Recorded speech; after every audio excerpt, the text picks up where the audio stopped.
They say that a black man cannot get what he desires in this life. They are wrong. I got what I wanted. I got the death that I felt I deserved.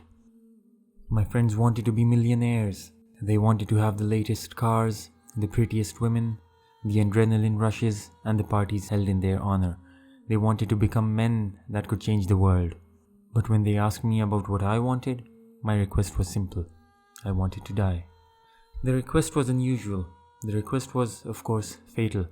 But for many people, the request was so outlandish and out of their realm of understanding that their eyes would simply twitch like a predefined action, laugh, call me weird or some other such word that would cause them to feel good about themselves while trying to ingratiate themselves with me, and then they go about their own lives as though I were an insignificant speck that did not even put a mote of dust upon their timelines.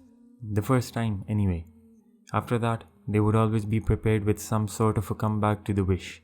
And so I kept on living. Studies, work, hanging out with friends and family, the usual routine.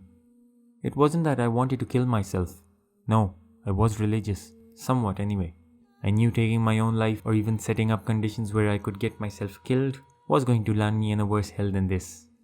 Why are you so down? My friends would taunt when they would have no one better to pick on. Because I'm black, I would respond in earnest. But this wasn't me trying to act like a badass. Wanting to die had not put a hamper on my sense of humor. And my friends knew that because they had been around me for so long. So taking the bait, they would come back at me. Why are you black? And with a smile, I would respond, the heat from the jealousy of the world towards me has charred me. One needed a sense of humor to not let the moroseness of life get to them. And do not get me wrong, I loved life and was quite content. But I did want to die and see what lay in the future, if there was one. And finally, when the world did come crashing down on me, I was happy. I took the first of the bullets in the gut, and then the next one in the chest, and the third straight through the heart. I could hear the screaming behind me, and I could see the flash of the muzzle of the gun each time a bullet left the chamber and came hurtling towards me. And I felt peace, believe it or not.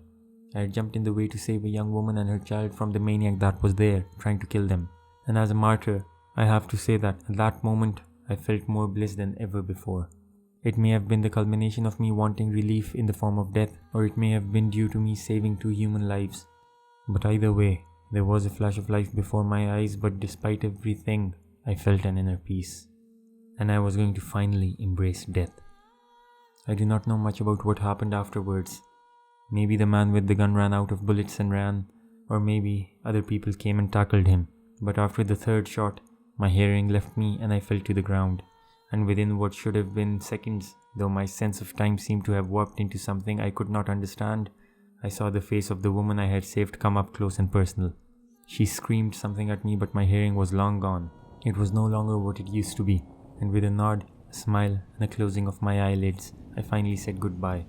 Goodbye to her, and goodbye to the world. I had finally attained it. I had always known that if I lived long enough, I would get what I desired. And finally, the darkness that was before me.